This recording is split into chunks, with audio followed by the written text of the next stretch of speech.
चांद पर फतह करने के बाद अब सूरज की बारी। इसरो ने अपने सोलर मिशन के लिए कर ली पूरी तैयारी। लेकिन क्या इसरो को अपने पहले सूर्य मिशन में मिलेगी कामयाबी? और क्यों है सूरज तक जाने की राह इतनी मुश्किल से भरी? दोस्तों, 23 अगस्त के दिन चांद के दक्षिणी ध्रुव पर सॉफ्ट लैंडिंग करके चंद्रयान ने दुनिया भर में भारत का नाम रोशन किया। दुनिया भर में इसरो की इस कामयाबी का डंका बजने लगा और प्रधानमंत्री नरेंद्र मोदी ने भी 23 अगस्त के दिन इस ऐतिहासिक दिन को नेशनल स्पेस डे के नाम से घोषित कर दिया था। लेकिन अपनी कामयाबी का जश्न मनाने के बजाय इसरो के वैज्ञानिकों ने अपने अगले बड़े मिशन की तैयारी शुरू कर दी है। जी हां, चंद्रयान 3 की सफल लैंडिंग के महज 10 दिन बाद यानी 2 सितंबर 2023 के दिन इसरो अपना पहला solar mission Aditya L1 launch करने जा रहा है, जिसे पूरी तरह से तैयार करके आंध्र प्रदेश के सतीश धवन स्पेस सेंटर पर इसरो के बाहुबली रॉकेट PSLV-XL पर लोड कर दिया गया है। तो क्या है इसरो के सूरजयान मिशन के लक्ष्य, जिसके बारे में सुनकर चीन और रूस और पाकिस्तान के छक्के छूट गए हैं?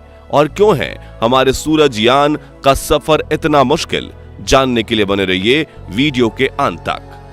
दक्षिणी ध्रुव चांद की एक ऐसी भयानक जगह जहां जाने की कोशिश में पिछले दिनों रूस का लूना 25 फेल हो गया था। चीन तो वहां जाने का सपना तक नहीं देख पाया और चांद पर सबसे ज्यादा बार जाने वाली अमेरिकी स्पेस एजेंसी नासा ने तक ये कह दिया था कि मून के साउथ पोल पर जाना नामुमकिन है। लेकिन 23 अगस्त के दिन उसी खौफनाक जगह पर सीना ताने लैंडिंग करके भारत के विक्रम लैंडर ने वो कर दिखाया जो दुनिया से ना हो सका। और अब इसरो वो करने वाला है जो दुनिया ने कभी सोचा तक नहीं है। जहां हम बात कर रहे हैं इसरो के आज तक के सबसे बड़े मिशन आदित्य L1 की, जिसे 2 सितंबर के दिन हमारे सूर्य देवता की स्टडी के लिए भेजा जाएगा। अपने इस मिशन की अनाउंसमेंट करके इसरो ने अपने दुश्मनों के जले पर मिर्ची डालने का काम किया है।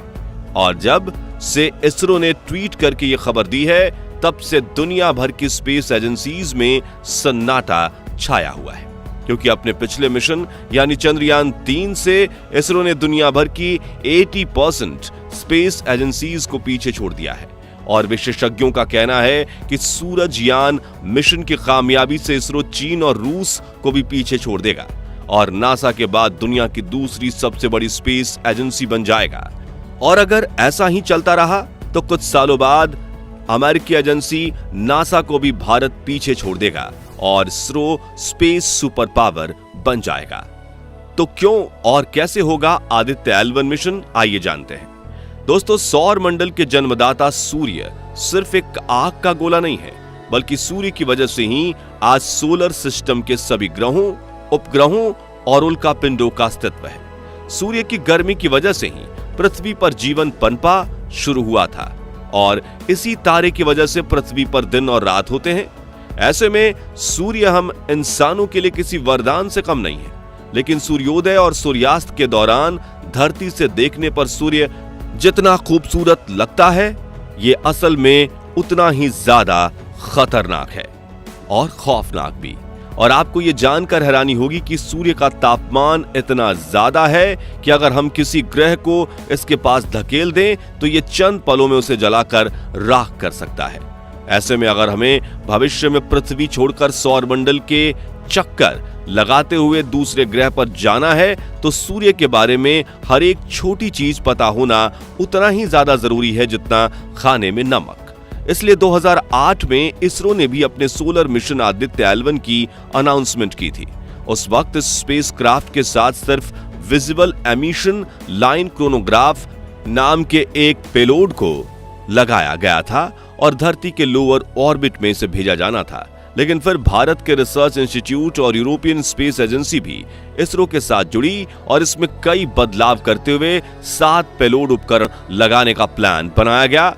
वहीं से पृथ्वी से 15 लाख किलोमीटर दूर मौजूद लैग्रेंज पॉइंट 1 की हेलो ऑर्बिट में भेजने का निर्णय लिया गया। इन्हीं कारणों की वजह से आदित्य L1 को तैयार करने में इसरो को 6 साल लग गए और अब ये लॉन्च के लिए पूरी तरह से तैयार है। अब आप सोचेंगे कि आखिर ये लैग्रेंज पॉइंट क्या होता है?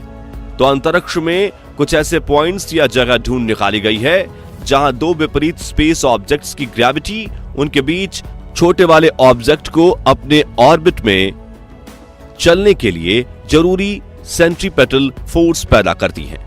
इस ऑर्बिट को हेलो ऑर्बिट कहते हैं और पृथ्वी के आसपास ऐसे 5 लैग्रेंज पॉइंट हैं, जिसमें से पृथ्वी और सूरज के बीच सबसे करीबी लैग्रेंज पॉइंट L1 है, जो पृथ्वी से करीब 15 लाख किलोमीटर दूर है।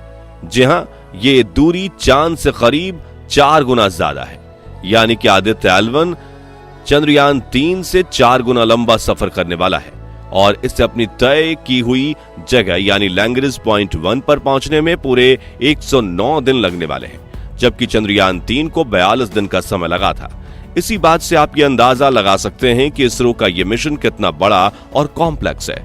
हालांकि भारत का ये स्पेसक्राफ्ट पृथ्वी के ऑर्बिट में रहकर भी सूरज की स्टडी कर सकता था, लेकिन इसरो ने अपने सूरज यान को इतना दूर भेजने का कदम इसलिए उठाया क्योंकि इस पॉइंट पर कभी कोई सोलर इक्लिप्स यानी सूर्य ग्रहण नहीं लगेगा।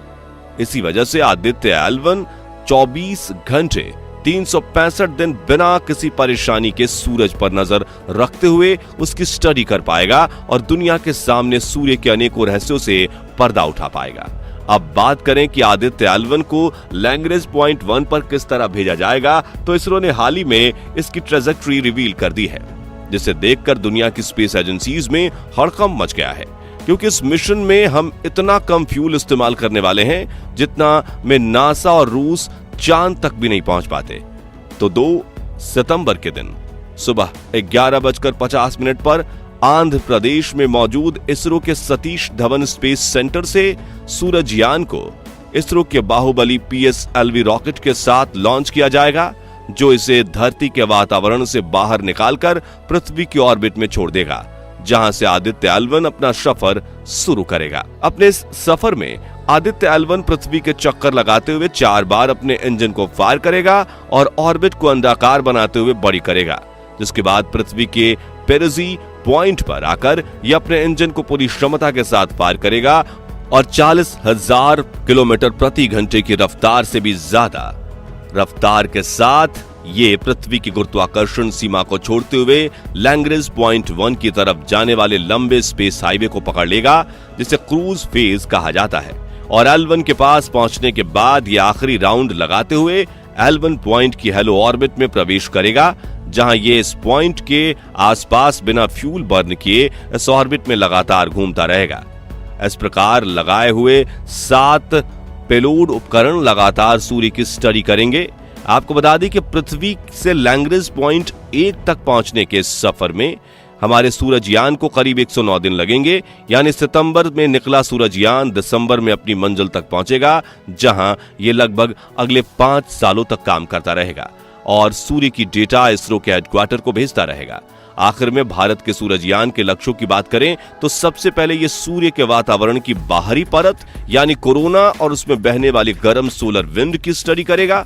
ये इतना जरूरी इसलिए है क्योंकि जहां सूरज की सतह यानी फोटोस्फीयर का तापमान सिर्फ 6000 डिग्री सेल्सियस है, जो कि केंद्र के बेहद करीब है, वहीं सूरज के वातावरण के बाहरी छोर यानी कोरोना का तापमान बढ़कर 1 मिलियन डिग्री सेल्सियस हो जाता है।